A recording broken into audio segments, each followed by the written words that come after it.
How many belts is too many belts? That is what we are discussing here in today's Impact Zone podcast. Welcome back to the Impact Zone podcast, ladies and gentlemen. We're here to talk more TNA wrestling shenanigans. So, I do think that how many belts is too many belts is a thing that has come up here and there, and people have discussed it. And I do think that sometimes that there does feel like there are too many belts because, hey, there's only so many minutes on TV. But the thing is, you do want as many different things to be represented as possible and whatnot. The thing is, it's one of those things of, again, there's only so many minutes, so many hours, whatever, in a broadcast, and you not everything needs a title belt or sometimes wants a title belt, but sometimes if you're saying, wow,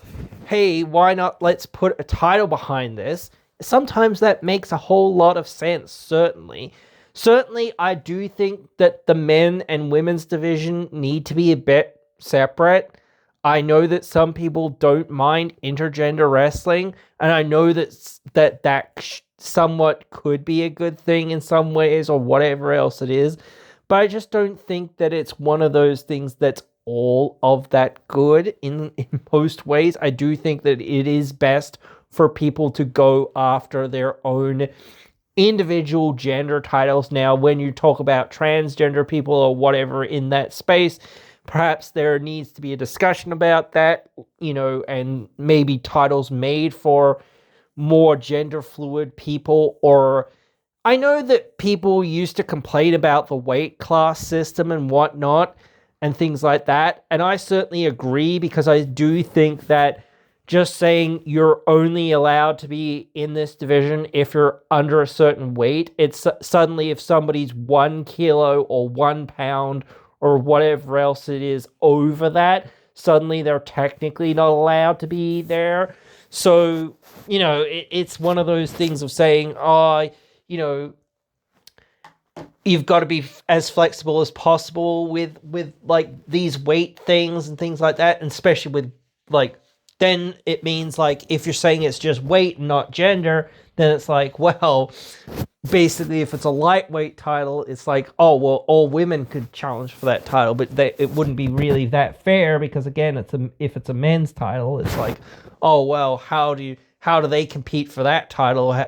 It's not like it's super unbelievable, because you can have men and women in competition, but it's got to be done the right way, and it's got to be really thought about. It's not got to be just thrown out there for no real reason and just happening and just be a common occurrence thing to an extent. Certain people can do it in certain ways as well. So again, that's where I'm at with certain things intergender wrestling. I think the Call Your Shot Gauntlet, I think that's one of the ones that's okay, but it also feels when you have the female entrants, they feel more of a token entrant than a person that's going to win it. Because again, only one woman has ever won it, and it was one of the more muscular women. So it does feel you should perhaps say that is a thing, that the men get one and the women get one, so that the women have more of a chance to, get a title shot or what have you. And it is more of an opportunity to showcase more women in that regard as well. So I just think that it's a better way of doing things, honestly.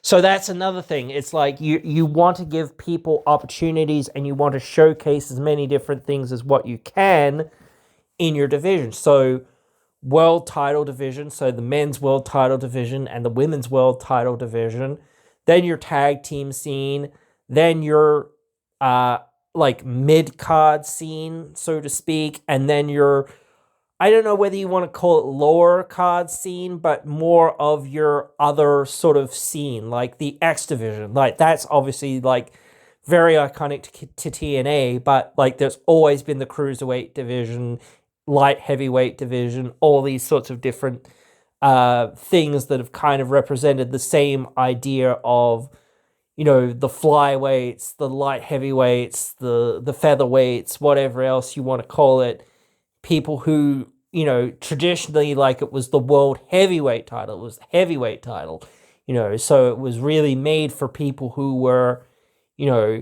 big muscular brawlers and whatnot. But the thing is, I think that saying it's the heavyweight title does take away opportunities from people to be able to challenge for it. And the X Division title saying there is no weight limits, it's about no limits, that doesn't limit like more heavyweight people coming in, but it does limit them into, well, sort of limits them into a stylistic choice, or having to do the heel role of like saying, I won't be the X Division guy, the dumb X Division person, or whatever else it is, flying around and whatever else it is. So, you know, you've got to think like, how many belts is too many belts? Because like, is the tag teams one belt or is it two belts? I would say that it's one belt because, it is representing one division. So I wouldn't think that the fact that there's technically two belts is that there's too many belts. It's not literally the number of belts. It's the number of quote unquote divisions that are represented by the titles. So I don't know whether the TNA mid-card title, the international title right now, is all that necessary. I like the fact that they've given it to Trey right now, but that title has had a very patchy history, and it would be cool if they actually gave it some time and gave it some focus and gave it some more energy to sort of, do something bigger. And that's the thing, that's the idea of saying, okay, let's give you this title. But the fact, I think the main reason why that title feels so lackluster right now, perhaps, is because you've got two other people with these call your shot at any time briefcases or opportunities or whatever else you want to call them. So it's like there are two extra other titles kind of on the roster right now that kind of are taking away that thing's prestige or that thing's, importance. It's not as important because, there are two other things that are going on in that main event scene. And in that main event scene, those two guys that hold those call your shot at any time for an opportunity briefcases or whatever don't really need that.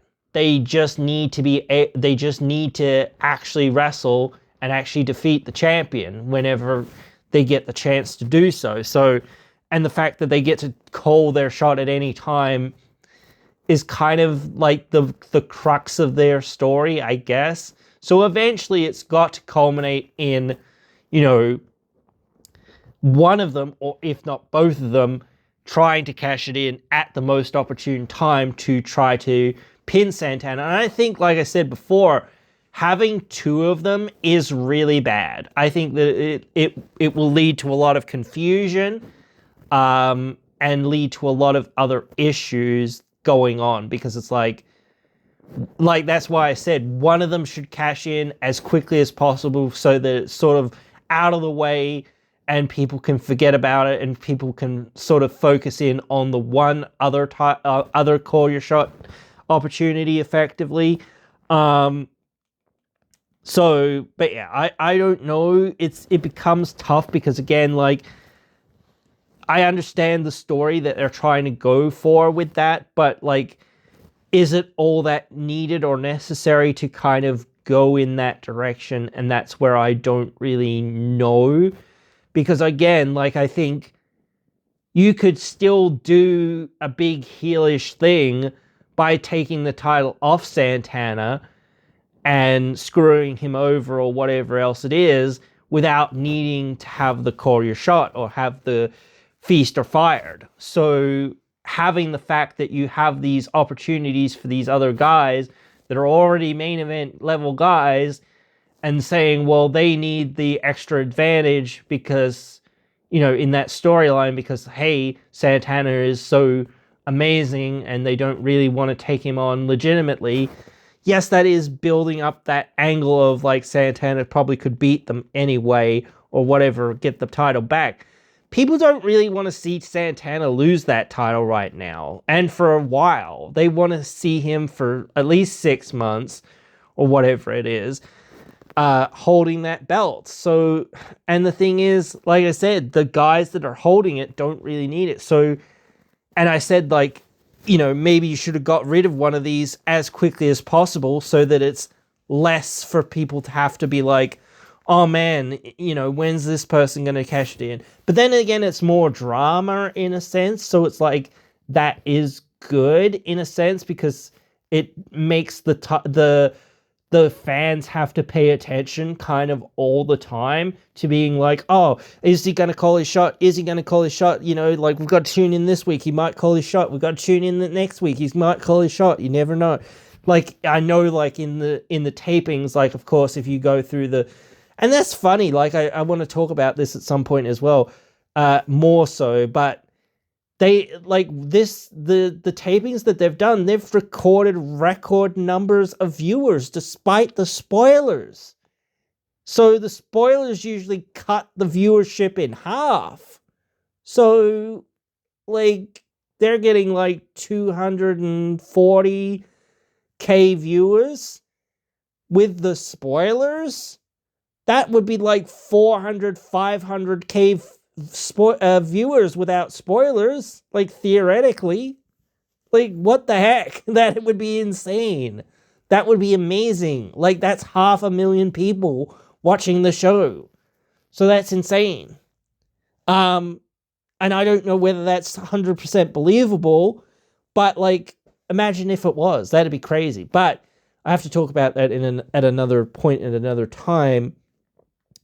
But yeah, I just thought that was so crazy with the spoilers and that. But yeah, like, again, you can easily, with the spoilers, just check out, okay, did Nick Nemeth cash in? Did Eddie Edwards cash in? No? Okay, cool. I don't need to tune in.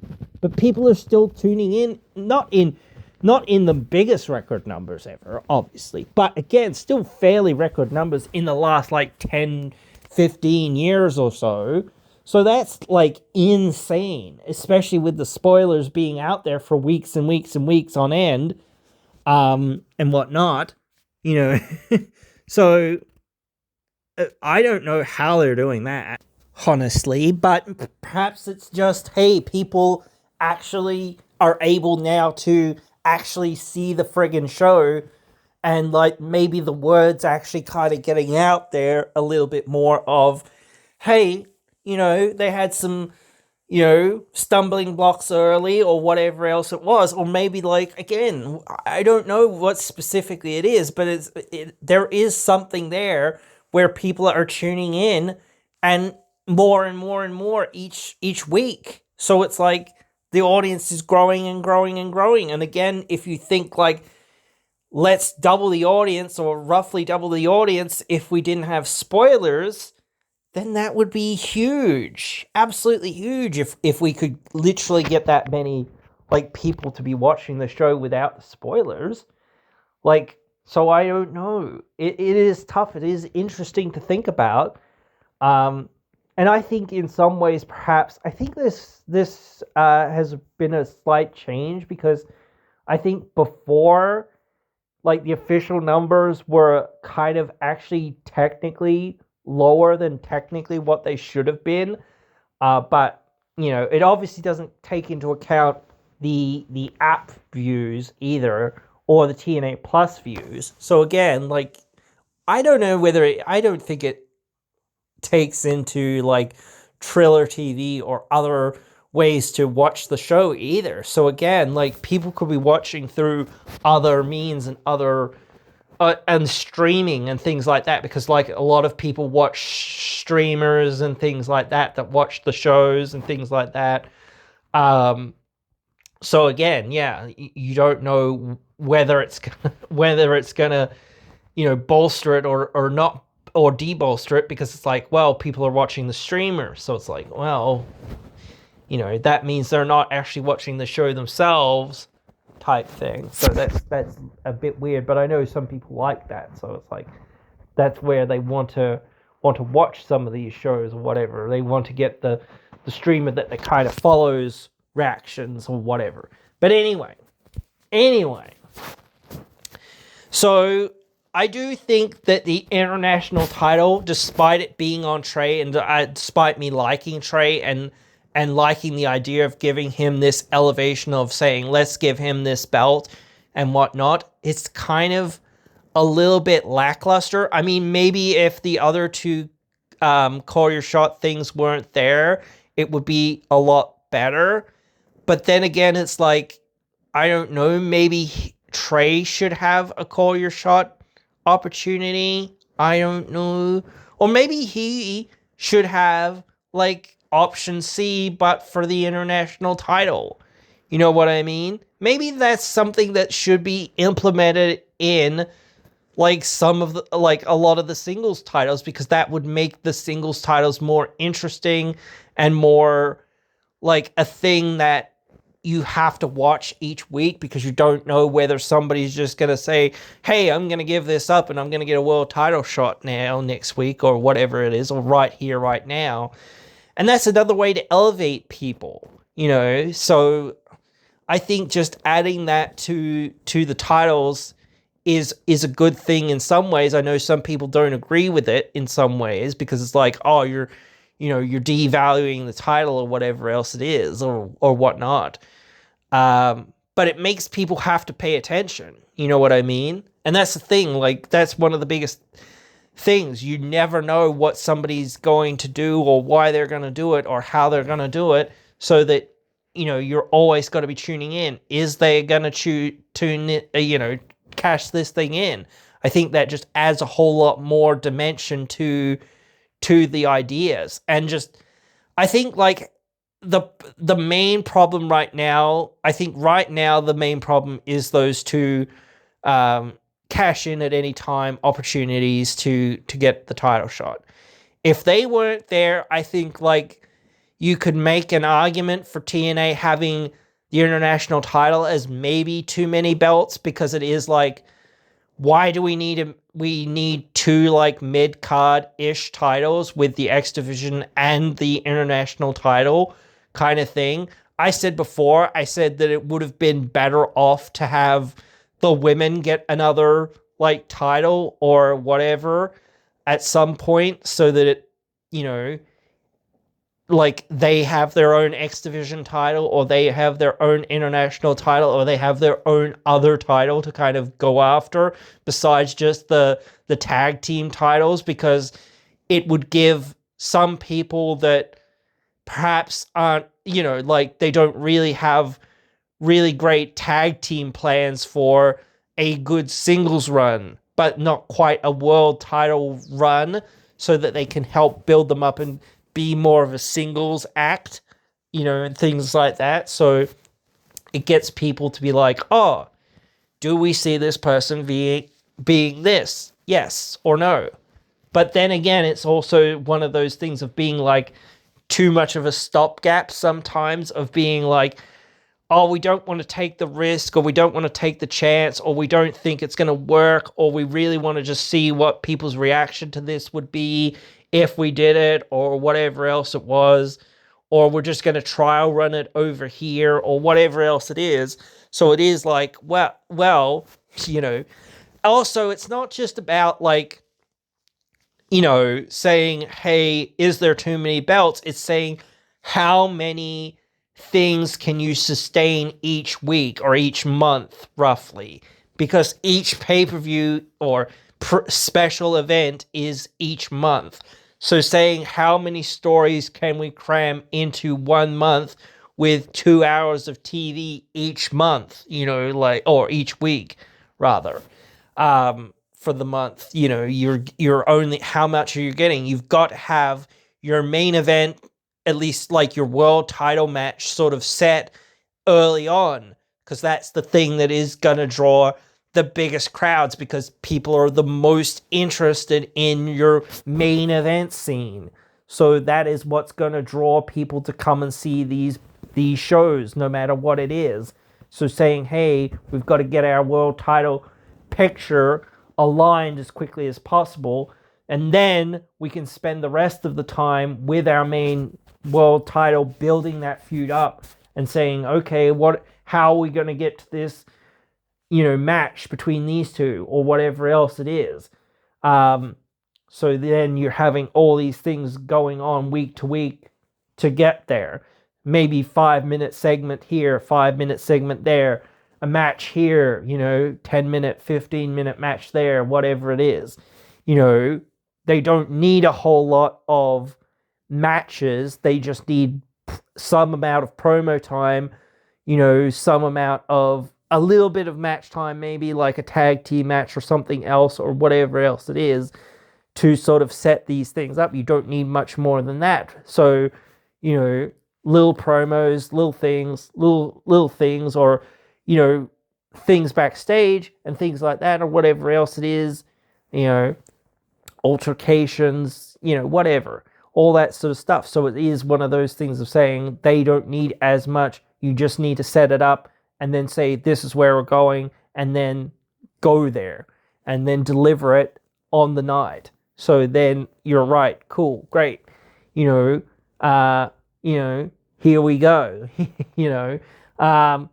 So like the rest of the titles, maybe your knockouts title, it depends. Like it does depend on what it is and who's the champion and all the things. Like right now, I think I said this before, but I said like now that Ariana is the champion, I feel like the stories will be better because she's in that position. She's already been in that position of being presented more like a storied person. She actually has an angle. She actually has a story, and it's actually been shown on TNA TV week to week, month to month, and whatnot. And I think that this will work out better long term, at least hopefully, because again, it feels like that's where the main story driver kind of is. Of course, now I can't see Santino, wrestling against Ariana. So it's like, okay, you take out that part where I said, maybe Santino have his last match against Stax or whatever else it is, or one of his last matches potentially against Stax. So it does bear that question of saying, is like I actually wanted to ask this before as well. Is this a TNA story or is this an NXT story or is it both? Because if Santino was working with WWE, I don't think we would see a part of this story. We would not see any of this story. And that is, like, you could say that is bad, but you could also say that is good because, like, it is bringing some amount of eyes and things to TNA because some of the story happens in TNA. So you've, like, to follow the story along, you've got to tune into TNA sometimes. And to follow along the story really properly, you've kind of got to tune into NXT, but like I choose not to. I know some people choose not to tune into TNA as well, but still, I think to really get like the fulfillment of part of the fulfillment now has happened where it's like this has happened in TNA. So now you're incentivized to follow the story in TNA because that's where a lot of the story is happening, or at least most of the story is happening. It is good to have that extra couple of hours sometime each week with NXT to help flesh out some of these things in some ways. But again, when it's like, hey, we have Santino over here or whatever else it is, then like he has to go to NXT and it's a sort of weird juxtaposition to be like, why is he there? How come he's there? What's going on with that? Because he's really a TNA personality, at least for now. Maybe like when his contract is up or whatever, I don't know. Maybe he will go to WWE. Maybe that's part of the plan or part of like, you know, some of what's going on, the idea is to reintroduce him to NXT and be like, hey, he'll be back here at some point, obviously, because we'll bring him back or whatever. But then again, who knows? I don't know. But again, at least now that title does feel like it's got a story behind it, and it's got a thing behind it where it's like, okay, now we know where this title is going. It's no longer just going to be on the person that's, floundering in the mid card effectively, and they don't really have like the full backing behind them, or they didn't really know what they were going to do with them, or whatever else it was. They didn't really care all that much because it was really a WWE sanctioned win of saying, yeah, we want Laying Lee to win, or whatever else it was. Okay, great. What? Even so, it's like weird. I don't know. I don't think that it was well thought out enough, and perhaps again, there's just so many times that, like, and this is the one thing that worries me as well. It's like, besides Trick Williams thus far, every person that's basically come to TNA and every person that's won a TNA title has only been around for like a month or so.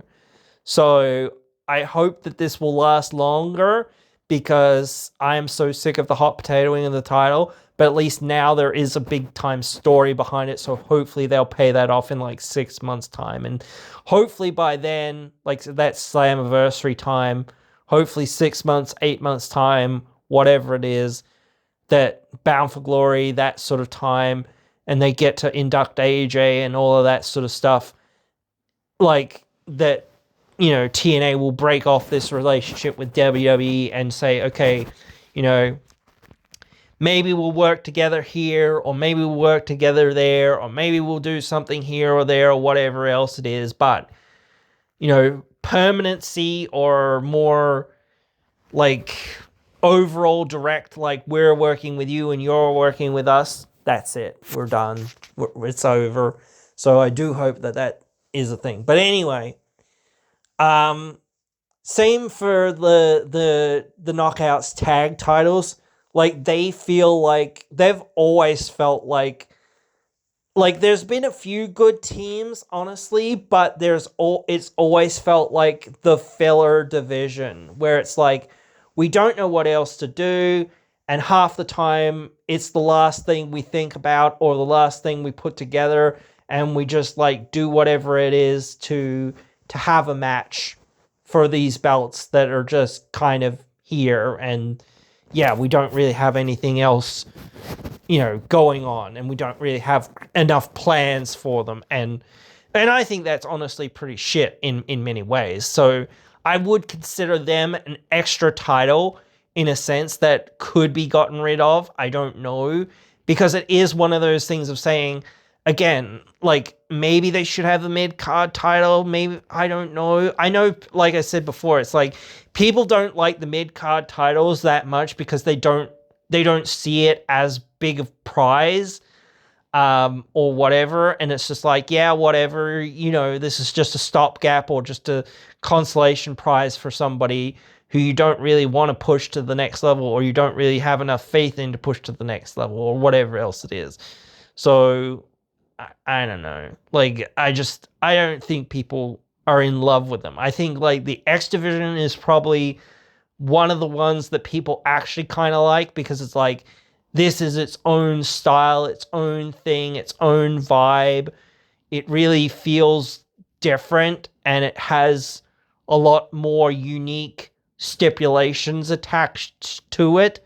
And that's the type of thing that I feel like you've got to try to bring into a new title. It kind of has to have its own unique sort of presentation and its own unique types of matches. Those types of matches shouldn't have to be mandatory, but those types of matches should be synonymous with the title. You know what I mean? It shouldn't just be, a thing that you have to have it. What was the Grand Championship?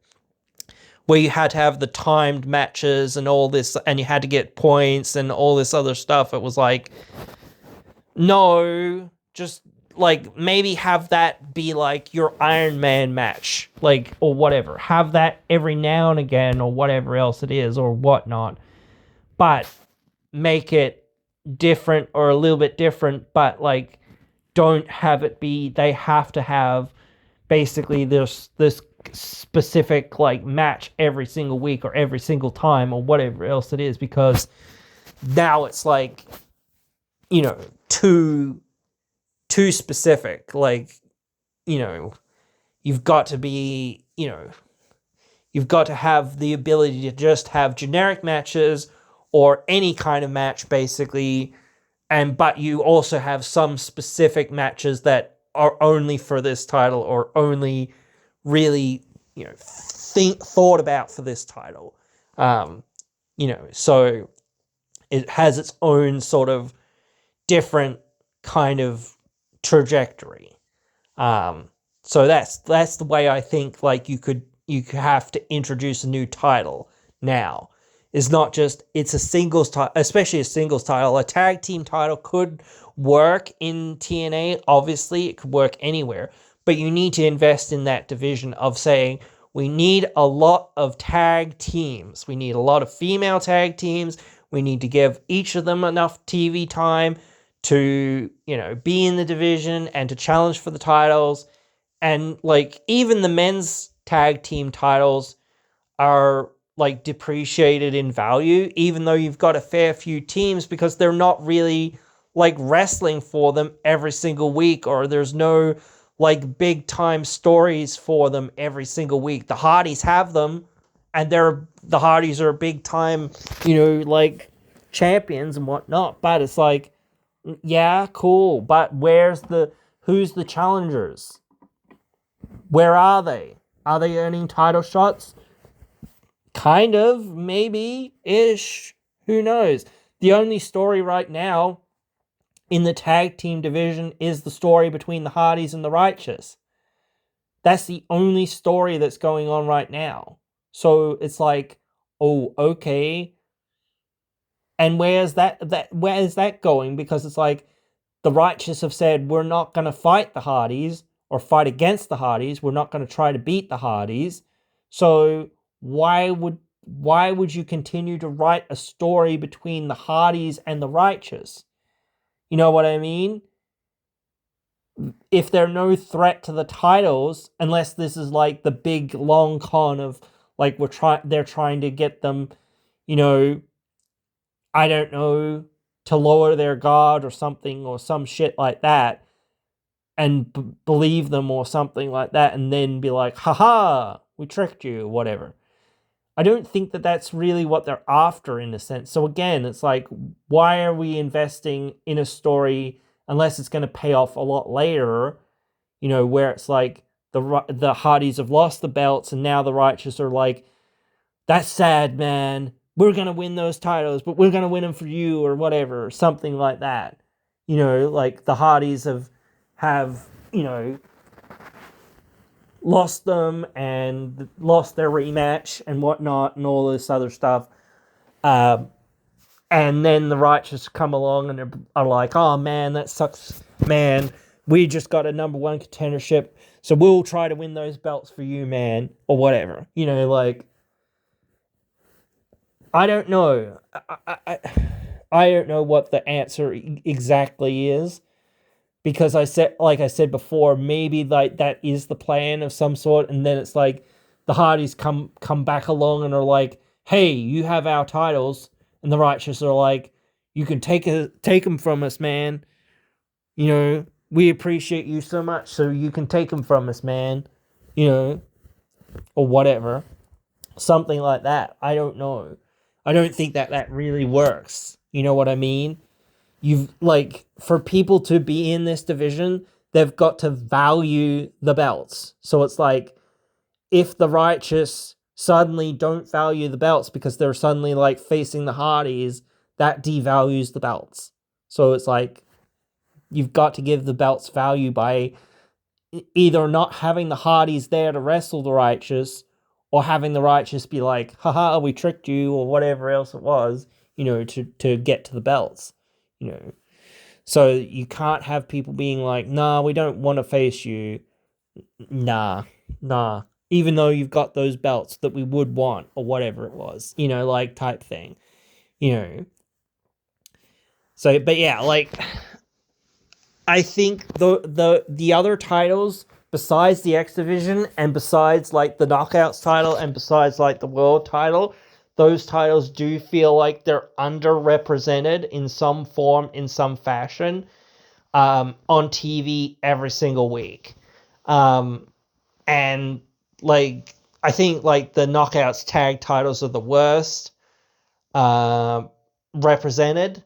I think probably the male knockout, the male tag titles are close to being on the same level as being like the irrelevance of the international title. In some ways, I would say that the international title, if you look at like who does Trey face that's not in like the main event scene, it starts being like, oh damn. Because like, yeah, you could say, hey, we could have a reason or some reasons to think about like, yes, Stacks gets his rematch, and I think that's on TV next week or whatever it is. But I said, like, is that they're not gonna change the title back. So is Stacks gonna win via DQ countout or something else or whatever it is, and then they're gonna have a third match? I mean, maybe, but like after that, what are you gonna do? You've got maybe AJ Francis, but I feel like you want to push him up to the world title picture more so. So I don't really see the point in like giving him this mid-card title. I mean, maybe you could, but like so soon, and rather than just like pushing him into the main event where I think he should be, I don't know. I'm only really looking at heels because again, Trey's babyface. So Bear Bronson, like he just beat like the Hardys recently. I mean, like a couple of people have beat the Hardys recently, but like so far nothing's really come of that. But we'll have to wait and see. But still, like I think they're more positioning him in a tag team role for now. I don't really know. Brian Myers, Cedric, they're kind of, I think Cedric's more of the X Division right now because like he still has that shot against Leon at some point, which hopefully they're going to get to soon. So we'll have to wait and see about that. So I would assume that since Edwards is going for the world title right now, that Myers is going to be Bear's tag team partner in all of that. So we'll have to wait and see with that. Eric Young is being moved basically down to the X Division title scene to help fill out that scene. So it is an underrepresented division right now. Kazarian, I think that he's going to hover in that main event, semi-main event scene. Like, you could push him back into doing some stuff here, but, like, without, like, the option C type thing, I don't think that he could have a motivation. You could have a motivation for him to go to the X Division, because at least then he might be like, I will call option C, or whatever, like, you've got that. Jason Hotch, I feel like he's very much X Division or tag team division guy. But he needs to be focused on. He needs to be like, okay, we're actually going to do something with you or your team or something. You're not just going to be this guy that's in the faction that exists and doesn't really do anything each week. Like, we're going to give you something and we're going to see what we're going to do with you. I only see Skylar as being a tag team guy, unfortunately, more so, despite how talented somewhat he is. As on the mic, he's more talented on the mic than in the ring, I would say. Not that he's bad in the ring, but he's just way more talented on the mic. Icarus, I could kind of think that Icarus could almost take up the Eric Young kind of crazy guy mantle. I really like this guy. But I feel like right now, since he's more of a tag team guy, that's like, oh, okay, we're focusing in on that, and I feel like he should, like, maybe, I don't know whether he should be a single star, but like, he would fit in with the X division really well as well, so it's like, maybe he should do that, because again, Leon needs more people to face, so it's just like, try to do more there. I feel like Mace Warner feels like perfect in this space, but it feels like, again, you kind of just turned him babyface, kind of, so I don't really think that there's much going on there. Mr. Elegance. Mr. Elegance is kind of perfect for this space right now. He's just been introduced, basically. I think he's having his first match this next week. So this is a perfect space to put him. He's not ready for the world title division. He doesn't really fit into the X division. And this could be the perfect place to put him and just do some stuff with him and build him up in this division, like, for a few months, and give Trey a decent run for a few months, and then say, okay, Mr. Elegance gets to win the international title, and then we're gonna, keep building him into more and more of a single star. So maybe we'll have to wait and see. I would say Mustafa Ali is more main event level guy that I want to see in that upper level. Ryan Nemeth, I would say he could fit into this area, but I would feel like he's more of the jobber to everyone else more so. Although he's won a tag team title, it's kind of like, yeah, that was more of a fluke. I don't know. Agent Zero, he really hasn't done anything as a singles act. So, I don't know. I kind of think that would be cool to see him do something at this level, because I don't think that they kind of can see whether he's ready for being in that world title scene. He is a lot older, honestly, than what I thought he was. As well. Maybe he's like feeling like, oh man, I want to get to that level quickly and do whatever. I don't know, but like, maybe he's like fine with whatever he's doing. I don't know. But yeah, I don't really think like he's ready for that world title. So it's like, or at least that division either. So it would be more behooving to have him in that spot. And that's pretty much it right now. So they've had a few like other wrestlers here and there appear on the TV of late, but a lot of the people that have kind of had appear on TV have been more of the X Division style guys, I would say. Not more, well, you could certainly make some of those guys into the mid-card sort of style guys, certainly, as well. But again, it's just sort of like, well, let's figure this out. Like, honestly, because there's so many other people. And the same thing for like the women's division. Like the women's division is going to be a bit rocky for now with like some of the people that are kind of in the division, because there's like, I said this before, there's a lot of like heel wrestlers. There's not many like great babyface wrestlers in the division, especially like singles stars. Maybe Jada Stone and Indy Hartwell are like two of the standouts. Jody Threat, I guess, as well. I don't really consider Lay a singles act because she's more of a tag team person. Obviously, Mara's there as well. I'm glad that she's seemingly finished with the Ryan Nemeth thing, but we'll have to wait and see what we're going to do with her more so as a singles act beyond doing that. It was actually pretty funny, and they did some cool things here and there, but, I'd actually like to see what they can actually do with her in the division properly. Mila's obviously heel, but, like, I still think that she could be a big player. Myla Grace and Harley Hudson, I don't really know. They're more of a team, so...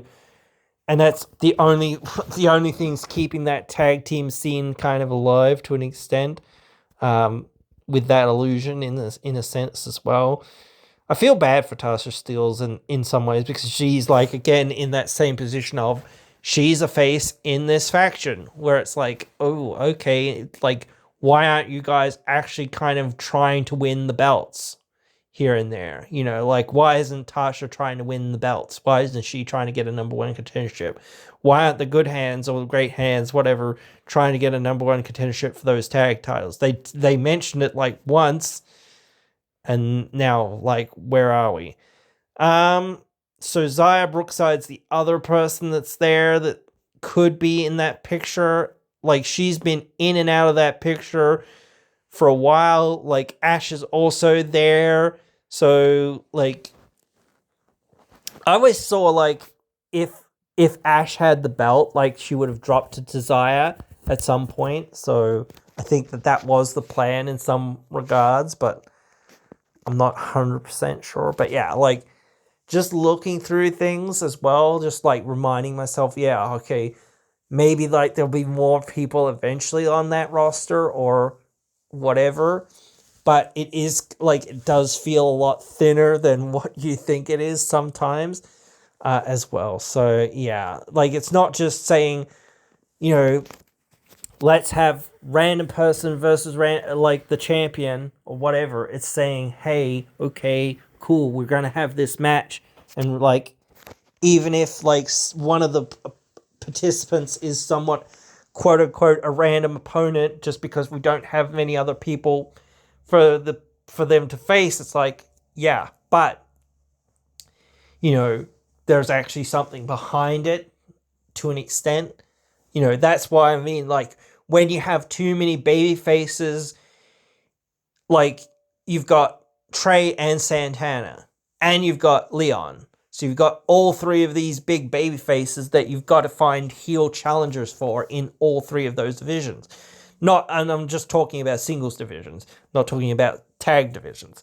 But like, you know, if you had a heel and a babyface and another babyface, perhaps, at least then you're like, oh, okay, cool. Well, maybe some of the babyfaces that aren't really doing anything or aren't really getting the wins in the world title division or whatever else it is, can go and challenge for the other title. But does make that title feel more secondary because it is like, well, it's consolation prize because they couldn't win the world title type thing.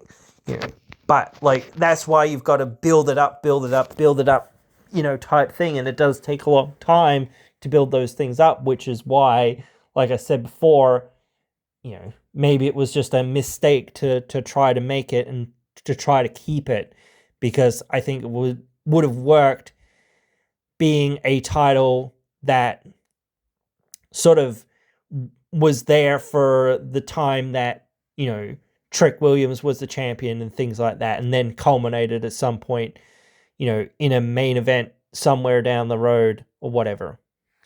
But now it's just a real title, kind of, and it's just, I don't know whether it's taking up space or too much space, but there's always that debate to be had, like, of, is this actually useful?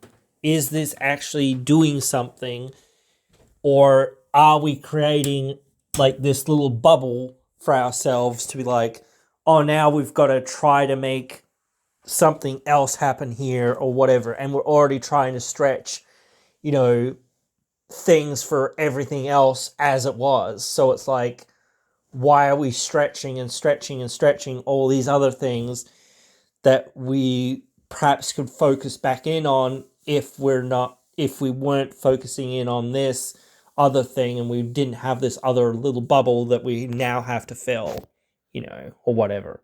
So, but yeah, that's where I'm at with that. Certainly we can keep our eyes on the prize with that and see how it evolves and how it changes, because it is a very new title and it is a very new thing. So maybe they'll make it bigger and badder and better and add more people to the division. But the more people that you add to the division, the more time that you've got to find on TV or on pay-per-view or on whatever else it is. So, and the harder it becomes to sort of get everyone to get time in to do these things. So that's sometimes as well the point of saying, well, we could do these things and we could have another title or we could have more things, but do we have enough time? Or what will that take time away from something else or someone else or whatever else it is, or take away time from, the bookers to actually write or whatever else or whatnot with something else. So that is where that is out. And again, guys, if you've reached this far in, you get the special Fuck Ice promo. So tell Ice that they are a bunch of shit. Yeah. Make sure you boycott all the things to promote Palestine and fuck Israel. Yeah, hopefully we can make serious changes out there. Just one little step at a time, hopefully. So yeah, let's try our best to, boycott the bad things and try to do our best to, look after one another out there and look after yourselves. And I hope you have enjoyed this one, and I hope you join me again in another one.